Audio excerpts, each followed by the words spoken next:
అమ్మ చిన్నతనంలో చెప్పినటువంటి ఒక మాట వివేకానందుడి జీవితం మీద ఎంత ప్రభావం చూపించిందంటే, తరువాతి కాలంలో వివేకానందుడు ఎక్కడ మాట్లాడుతున్నా ఎన్ని వేల మంది సభలో ఉండనివ్వండి, అంత నిశ్శబ్దంగా వినేవారు. ఎంత బాగా మాట్లాడేవారంటే వివేకానందుడు, తల్లి పెట్టిన భిక్ష, తల్లి చూపించినటువంటి మార్గం ఆయన్ని అంత తిప్పింది. ఆయన ఒకసారి న్యూయార్క్లో సభలో మాట్లాడుతుండగా ఎవరో సభలో లేచి, మీ దేశంలో స్త్రీలకి పురుషుడితో సమానమైన స్థానం ఉండదట కదా అన్నారు. వెంటనే వివేకానందుడు ఒక్క నిమిషం ఆలోచించి, ప్రసంగం మధ్యలో ఉన్నారు, అవమానించడం కోసమని అడిగారు. అడిగితే వివేకానందుడు ఒక్క క్షణం ఆగి, అవును, మా దేశంలో స్త్రీకి పురుషుడితో సమాన స్థానం లేదు అన్నారు. అందరూ లేచి పెద్ద గగ్గోలు కింద అరిచారు. వెంటనే ఆయన ఇంకొక క్షణం ఆగి, మా దేశంలో స్త్రీ పురుషుడు కన్నా అధికురాలు, సమానం కాదు అన్నారు. మేము మా దేశంలో తల్లిగా అంత గౌరవిస్తాం, అక్క చెల్లెలుగా అంత గౌరవిస్తాం. ఏ సంప్రదాయానికి చెందినవాడైనా అందరం గాయత్రీ మాతని కొలుస్తాం. ఏ ఊర్లోనైనా గ్రామదేవత అని, ఆ గ్రామానికి పెద్దది అని, తల్లి అని, అమ్మవారు అన్న పేరుతో పూజ చేస్తాం. నిజానికి మా దేశంలో పురుషుడి కన్నా స్త్రీ ఎక్కువ అన్నారు. సభ అంతా కరతాళధ్వనులతో మారుమోగిపోయింది. అంత గొప్ప వేదాంతవేత్త అయిన వివేకానందుడు తయారయ్యాడు అంటే, ఎంతమంది నవ్వి అవహేళన చేసినా చిన్నతనంలో తల్లి చెప్పిన మాట వివేకానందుడిని అంత గొప్పవాణ్ణి చేసింది. మిమ్మల్ని అవహేళన చేసేవాళ్ళు సమాజంలో ఉంటారు. నువ్వు అంత గొప్పవాడివి కాగలవా, నువ్వు అంత గొప్పదానివి కాగలవా అనేవాళ్ళు ఉంటారు.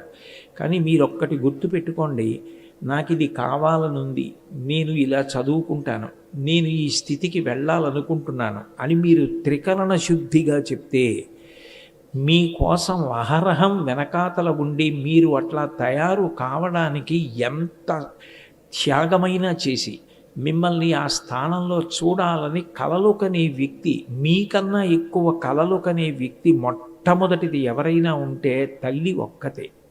తల్లిని మించిన దైవం లోకంలో ఉండదు. మనకి మాతృదేవో భవ అని ఒక ఆర్షవాక్కు. మాతృదేవో భవ అంటే అమ్మ రూపంలో భగవతి ఉన్నది అని, అంతేకాని అమ్మ భగవంతుడితో సమానము అని కాదు దాని అర్థం. మాతృదేవో భవ అంటే నువ్వు ఏ అమ్మవారిని గుళ్ళో చూసి నైవేద్యం పెడుతున్నావో, ఏ అమ్మవారిని గుళ్ళో చూసి నమస్కారం పెడుతున్నావో, ఆ అమ్మవారే నీకు అమ్మగా ఈ కుటుంబంలో తిరుగుచున్నది.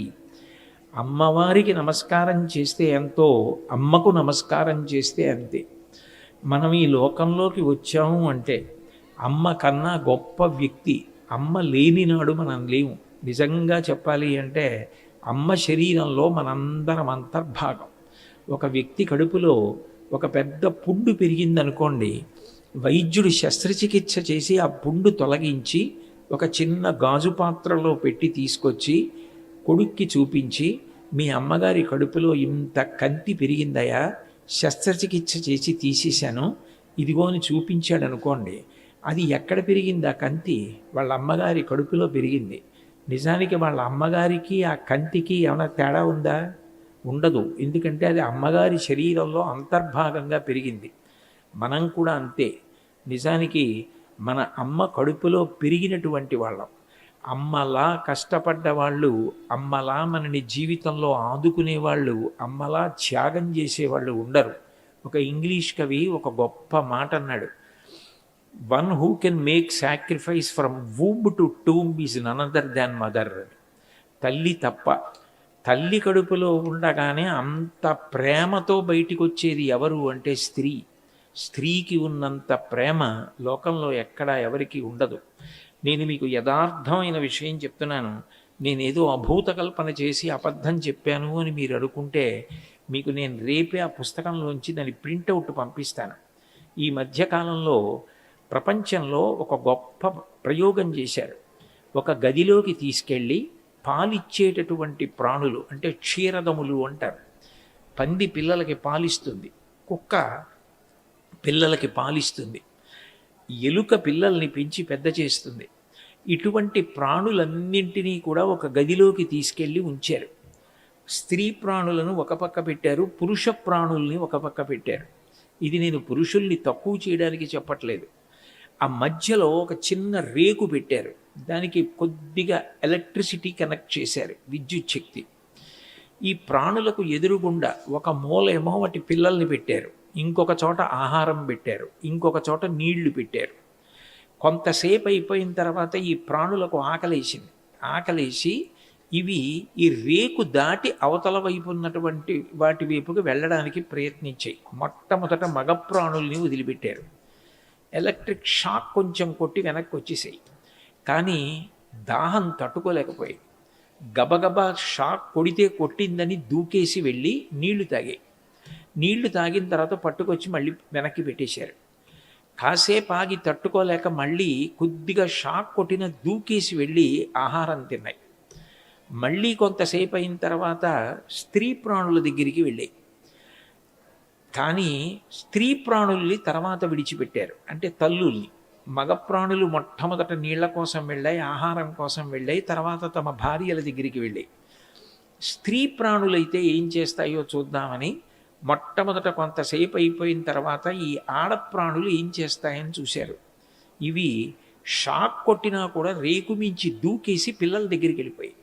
అవి ఆహారం కోసం వెళ్ళలేదు, నీళ్ల కోసం వెళ్ళలేదు, బిడ్డల దగ్గరికి పరిగెత్తుకుంటూ పోయి మళ్ళీ తీసుకొచ్చి గదిలో పెట్టారు. మరికొంతసేపు అయిన తర్వాత మరికొంచెం నీరసపడిపోయాయి. నీరస పడుతున్న కొద్దీ వాటికి తమ బిడ్డలు ఏమైపోతాయో అన్న ఆందోళన ఎక్కువైపోయి మళ్ళీ విద్యుద్ఘాతం తగిలినా మళ్ళీ దూకి మళ్ళీ పిల్లల దగ్గరికి వెళ్ళాయి. 3-4 మాటలు పరిశీలించారు. 3-4 మాటలు కూడా విద్యుద్ఘాతం తగిలినా కూడా రేకు దూకి వెళ్ళి తమ పిల్లల దగ్గరికి వెళ్ళి వాటిని కౌగిలించుకొని పాలిచ్చి వచ్చింది ఎవరు అంటే స్త్రీ ప్రాణులు. అంటే మనం కాదు, మనుష్యులు కాదు. ఒక కుక్క కానివ్వండి, ఒక పిల్లి కానివ్వండి, ఒక పంది కానివ్వండి, దాని బిడ్డల్ని అది అంత గొప్పగా కాపాడుకుంటుంది. తల్లి అట్లా పాలిచ్చి కాపాడకపోతే ఈ సృష్టి లేదు. కోడి ఎంత అల్ప ప్రాణి, నిజానికి కోడి అంత బలహీనమైన ప్రాణులు చాలా తక్కువ ఉంటాయి. అటువంటి కోడికి గ్రద్దని చూస్తే భయం. కానీ అది గుడ్లు పొదిగి పిల్లలు చేసిన తరువాత పైన గ్రద్ద వస్తోందేమోనని చూసుకుంటూ కింద పురుగులు తింటూ ఉంటుంది. తలెత్తి చూస్తుంటే ఆకాశంలో గిరికీలు కొడుతూ గ్రద్ద వస్తోందనుకోండి, తన రెక్కలు రెండూ పైకెత్తి కొక్కొక్కొక్కొక్కొక్కొక్కొక్కొక్కొక్కొక్కొక్కొ నరుస్తుంది. ఆ పిల్లలన్నీ రెక్కల కిందకు వచ్చేస్తాయి. రెక్కల కింద పిల్లల్ని పెట్టేసుకొని తల నిటారుగా పైకెత్తి గ్రద్ద వంక చూస్తుంది. అది నిజానికి గ్రద్దని ఏం చేయలేదు. అంటే నా పిల్లల్ని చెనకడానికి ముందు నువ్వు నా కంఠాన్ని కొరికేయాలి, నేను చనిపోయిన తర్వాత నా పిల్లల జోలికి వెళ్ళాలి తప్ప నేను బ్రతికుండగా నా పిల్లల జోలికి వెళ్ళడానికి నేను ఒప్పుకోను అని రెక్కల కింద పిల్లల్ని దాచుకుంటుంది కోడిపెట్ట. మాతృత్వం అంత గొప్పది. అమ్మలాంటి ప్రాణిక సృష్టిలో లేదు. అమ్మలాంటి త్యాగశీలి లోకంలో ఉండదు. పిల్లల కోసం అవసరమైతే ప్రాణం ఇచ్చేయడానికి కూడా సిద్ధపడేటటువంటి వ్యక్తి ఎవరైనా ఉంటే అమ్మ ఒక్కతే. సర్వసాధారణంగా దేవతల మీద, దైవం మీద, క్షేత్రాల మీద, వేదాంతం మీద స్తోత్రాలు చేసిన శంకరాచార్యుల వారు 5 శ్లోకాలు అమ్మ మీద చేశారు. ఒక్కొక్క శ్లోకం చదువుతుంటే ఎంత బాధ వేస్తుందో. నిజంగా మా అమ్మే బ్రతికుంటే నేను వెళ్ళి నా నాలుకతో మా అమ్మ అరికాళ్ళు నాకి ఉండేవాడినే, మా అమ్మ లేదు కదా అని బాధేస్తుంది నా బోటిగాడికి. నాకు ఇప్పుడు మా అమ్మగారు లేరు కాబట్టి నేను ఈ మాట అన్నాను. మీకు చక్కగా అమ్మగారు ఉన్నారు, మీరు అమ్మని ప్రేమించవచ్చు, అమ్మని గౌరవించవచ్చు.